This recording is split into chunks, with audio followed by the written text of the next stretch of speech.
এই বিড়ালটি মারাত্মক অসুস্থ। কিছুক্ষণ আগে আমার দোতলা থেকে হুন্ডার সামনে পড়ছে। ওকে দেখে মনে হচ্ছে ওর অবস্থা মারাত্মক মারাত্মক অবস্থা খারাপ। তো মানুষ হলে হয়তো বলতে পারে বা গার্ডিয়ান থেকে দেখাশোনা করতে পারে, কিন্তু পশুটিকে দেখার কেউ নাই। যদিও আমি বিড়াল পালি না, আমি জানি না ওর সমস্যা কি, তবে চেষ্টা করব ওকে যদি একটু যত্ন করে সুস্থ করা যায়।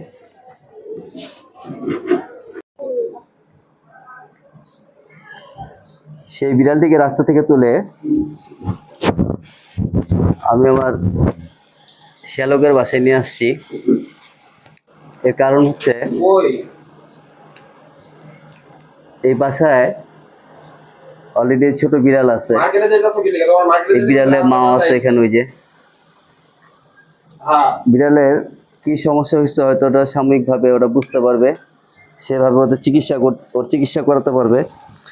তারপরে যদি বড় কোনো সমস্যা হয়ে থাকে ইনশাল্লাহ ডাক্তারের কাছে নিব, পশু ডাক্তার দেখাবো।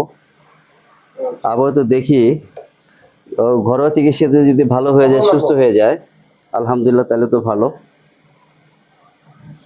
এখানে মূল বিষয় যেটা বুঝতে পারতেছি সেটা হচ্ছে ও নিয়মিত খাবার পাচ্ছিল না। এই খাবার না পাওয়ার কারণে বা ছোট বাচ্চা রাস্তা থাকার কারণে অসুস্থ হয়ে গেছে, ঠান্ডা লেগে গেছে। দেখা যাক কি হয়।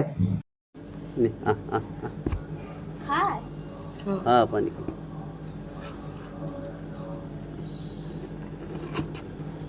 মাশাআল্লাহ, আলহামদুলিল্লাহ, আলহামদুলিল্লাহ, আলহামদুলিল্লাহ, আলহামদুলিল্লাহ। ও খাওয়ানোর অভাবে এই অবস্থা।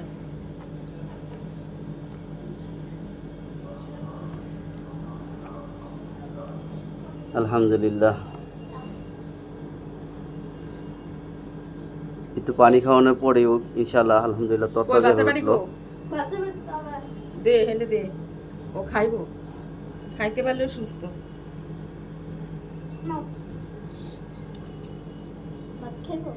ভাত খাওয়া তো তোরা না দে, খাওয়াস একটু খাওয়া।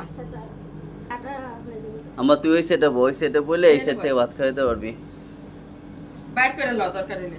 না না, এটাই থাক। ওই ভাইরাস থাকলে খামা খাওয়া ওই করে লাভ নেই। ওগো দোয়াই এ ওরে দোয়াই তুই। হ্যাঁ হ্যাঁ, খাও। মিনিটে দিতে আল্লাহ আল্লাহ, মাশাআল্লাহ, মাশাআল্লাহ, মাশাআল্লাহ। ও মা হ্যাঁ,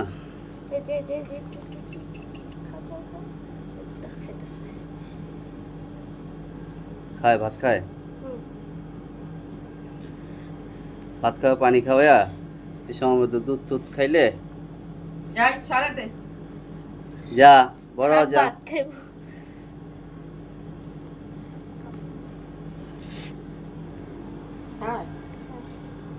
হ্যাঁ দেখেন যে বাসায় সেই অসুস্থ বিড়ালটিকে আনছি,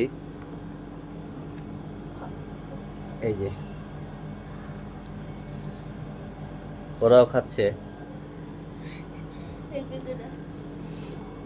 সকলে দোয়া করবেন এই অসুস্থ প্রাণীটি যাতে আল্লাহর রহমতে সুস্থ হয়ে যায়।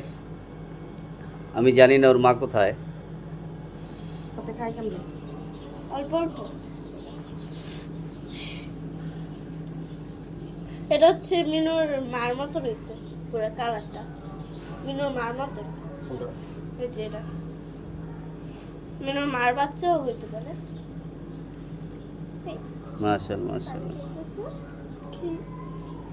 ওই পানির তৃষ্ণা পেয়েছে মারাত্মক। দুধ খাও। দেখছেন, ভাতের চেয়ে পানি খেতেছে বেশি।